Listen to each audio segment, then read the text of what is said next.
Baik, terima kasih. Assalamualaikum warahmatullahi wabarakatuh. Selamat sore dan salam sejahtera untuk kita semua. Jadi kembali kepada pokok permasalahan masalah Nikita Mirjani yang dipanggil oleh penyidik Polda Metro Jaya ya. Jadi begini kepada rekan-rekan ya.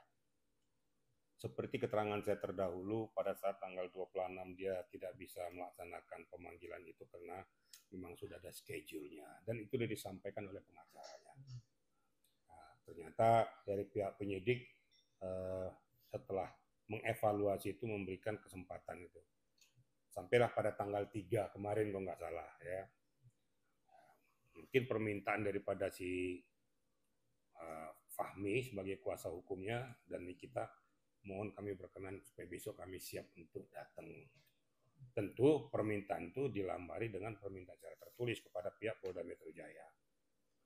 Nah, ini kan ada fleksibilitas dan melihat rekam jejak seseorang layak atau tidak layak untuk diberikan kesempatan itu. Nah, ini pihak penyidik kan, kita kan orang yang fleksibel ya, tidak mengkangkangi hukum secara penuh, tapi meminta pengertian daripada orang yang akan diperiksa juga harus betul-betul fleksibel juga. Nah, jangan jadi mempersulit penyidikan. Nah, sekarang faktanya tadi datang ke Polda Metro Jaya kalau nggak salah ya, dengan didampingi oleh kuasa hukumnya.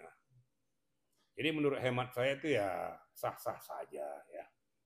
Dan kita fakta dia datang untuk melakukan klarifikasi ataupun menanggapi pertanyaan-pertanyaan yang diberikan oleh penyidik. Kecuali kalau pada saat hari ini dia tidak datang, menurut hemat saya memang sudah tidak layak dan tidak pantas untuk diberikan kesempatan lagi. Berarti kan sudah mempermainkan barikade hukum, harus dilakukan upaya paksa. Tetapi datang kan pada hari ini, ya kita positif thinking aja lah ya. Ini kan agenda pemeriksaan sedang berlanjut dan sedang berjalan. Berikan kesempatan kepada penyidik untuk menggali pokok permasalahan tentang dugaan Undang-Undang ITE yang disangkakan kepada yang bersangkutan maupun pemerasan yang disangkakan kepada yang bersangkutan ya. Yang kalau nggak salah itu dikenakan pasal 27B ya. Kemudian pemerasan yang termaktub dalam 368. Ini kan sedang didalami. Nanti akan diberikan oleh Nikita mungkin bukti-buktinya, fakta-faktanya yang bersesuaian dengan sangkaan yang disampaikan oleh penyidik. Kemudian penyidik akan menggali kembali pokok permasalahan kepada Nikita seperti apa yang diceritakan oleh pelapor melalui kuasa hukumnya. Kita lihat aja nanti ya. Hari kita positive thinking, benang merahnya kena enggak, mens rea-nya kena enggak, layak atau tidak untuk ditahan, itu nanti kewenangan penyidik. Itu kira-kira ya. Tapi kan SOP yang tadi sudah dijabarkan juga, ya Pak Jeda juga menjelaskan ada dua tiga pasal yang dikenakan. Yang pertama TPPU dan juga Siber sudah mengecek ya kan apa yang terjadi. Nah dari pandangan abang sebagai praksi hukum itu ada konteks yang bisa ditahan nggak sih hari ini juga? Masalah bisa ditahan dengan tidak ditahan atau belum ditahan kan kembali lagi kepada kewenangan penyidik.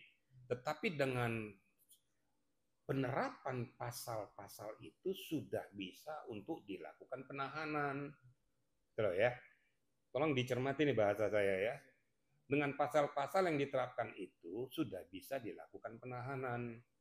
Apalagi sangkakan juga kemungkinan adanya TPPU itu kan gitu. Itu kan sanksi hukumnya kan 20 tahun itu maksimal. Berarti untuk penahanan sudah bisa dilakukan. Namun kembali lagi kepada pokok permasalahan, hasil daripada penggalian daripada penyidik tentang pokok masalah nanti kita lihat. Fleksibilitasnya kita lihat. Layak atau tidak nanti ditahan, nanti penyidik akan menilai ya, apakah ini pantas atau tidak. Jadi kita nggak usah berandai-andai dulu. Kita lihat aja nanti perkembangan daripada hasil penyidikan daripada para penyidik terhadap sekarang ini kita sedang di meja pemeriksaan. Nah, kalau dikatakan tadi bahwa ini wah sudah pantas lagi harus ditahan nantilah. Ya. Tapi kalau pasalnya sudah bisa ditahan, bisa dipahami kira-kira ya. Oke. Bah, tapi kalau buktinya saja sudah kuat kayak bukti WhatsApp yang si asistennya WhatsApp ke RG dan sebagainya. itu sudah bisa benar-benar penyidik, oke, malam ini yang bisa kita, itu bisa termasuk sebagai salah satu bukti kuat untuk dia ditahan. Loh, kan saya sudah sampaikan tadi. Kalau bukti ada benar buktinya itu ya. Lah, bukti-buktinya kan sudah ada, sudah kuat dan bersesuaian nggak dengan apa yang dilaporkan.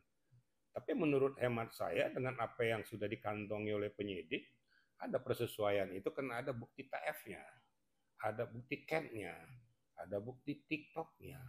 Ini kan sekarang tinggal pendalaman. Pendalaman dengan apa yang ditemukan oleh penyidik dengan hasil gelar perkara. Makanya ditingkatkanlah dia jadi sidik. Setelah sidik itu dipelajari oleh para penyidik, ini memang ketahuan bahwa siapa pelakunya. Pelakunya ternyata yang dua ini, yaitu Nikita dan Mail. Ditingkatkanlah statusnya sebagai tersangka. Nah, ini saya katakan akhir daripada suatu penyidikan, yaitu penetapan tersangka.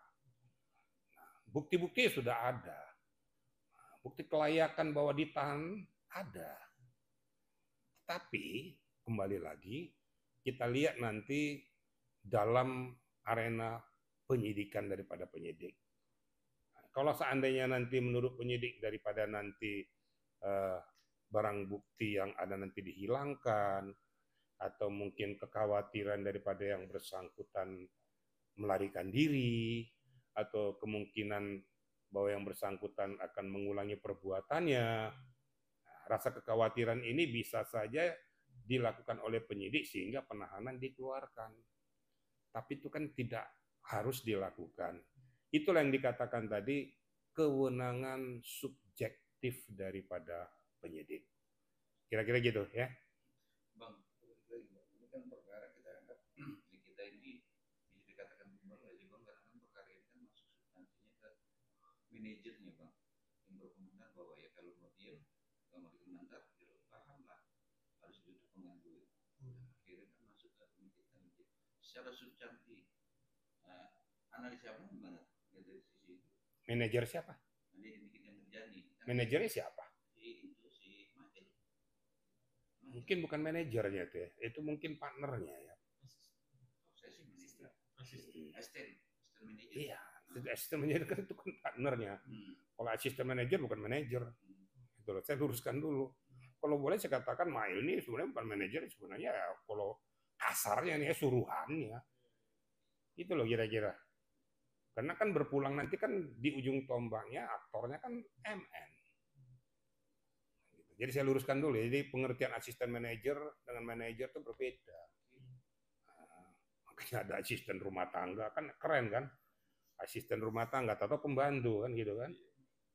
Atau katakanlah orang yang disuruh-suruh oleh yang bersangkutan. Gitu loh kira-kira. Jadi media juga harus tahu mana asisten. Asisten manajer kayaknya keren kedengar asisten manajer yang mana. Berarti kalau ada asisten manajer berarti ada manajernya dong. Terus siapa manajernya? Nah, Pak Firdaus melihat dari sisi ini Ismail itu apa? Manajer. Ya, berarti ada manajernya kan? Ya, berapa siapa ya manajernya? Ya manajernya MN itu. Kan faktanya kan hanya 2 orang kan? Nah, itu kembali. Jadi melihat situasi kondisi ini ngomong kosong, tidak ada korelasi daripada kedua belah pihak ini antara Mail dan NN, Nikita Mirjani. Makanya dua-duanya ditetapkan sebagai tersangka karena mereka berkolaborasi di dalam melakukan langkah-langkah tersebut. Apakah itu diskasih, apakah itu diperes, tapi faktanya ada peristiwa yang terjadi. Peristiwa yang terjadi itu karena ada sesuatu hal yang harus diselesaikan sehingga keluarlah uang itu yang sejumlah 4M itu, yang mana sejumlah 4M ini dibagi 2 fase, melalui TF dan melalui tunai. Saya tarik benang ke belakang, kenapa peristiwa ini terjadi? Itu yang saya katakan, karena terjadi sesuatu peristiwa yang mengakibatkan uang ini akhirnya jadi berpindah. Peristiwanya apa? Peristiwa ini berkaitan dengan RJ. Kan gitu. Kenapa RJ melakukan ini? Berarti ada sesuatu hal yang harus diselesaikan. Masalah apa? Masalah skincare. Kenapa skincare itu? Ya, karena menurut keterangan ataupun yang kita ketahui bahwa ini akan di blow up apabila tidak ada kesepakatan kedua belah pihak. Berarti ada apa dengan skincare ini? Gitu loh. Kalau skincare-nya itu kan berkali-kali saya katakan, kalau skincare-nya itu memang betul-betul normal, sah-sah saja, legalitasnya bisa dipertanggungjawabkan, bahan-bahannya yang dibuat kepada skincare ini sesuai dengan standarisasi yang dikeluarkan BPOM, kenapa harus mengeluarkan uang segede gitu? Jadi nanti penyidik akan lari ke sana. Menurut hemat saya, ya, kedua-duanya harus dikenakan. Satu yang dianggap sebagai pemeras, sebagai berpindah tangan, yang satu lagi ya saya anggap itu sebagai penyuap. Kalau seandainya pihak pengacaranya itu berkeras bahwa NM seperti ini harus dilakukan langkah tindak lanjut, sekarang tarik flashback ke belakang. Terus skincare-nya gimana? Rezanya gimana? Yang berikan uangnya nih. Harus diperiksa supaya ketahuan siapa yang melakukan perbuatan ini. Nah, karena apa? Apakah dikatakan suap loh? Sekarang kita berbicara tentang skincare. Skincare ingat loh. Ya, skincare itu bermuara kepada publik yang menggunakannya.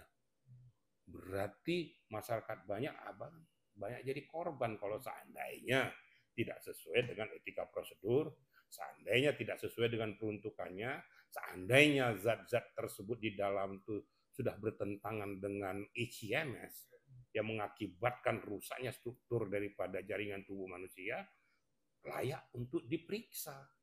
Termasuk BPOM diminta pertanggungjawabannya. Tinggal begitu aja. Cari benang merah itu gampang gitu loh.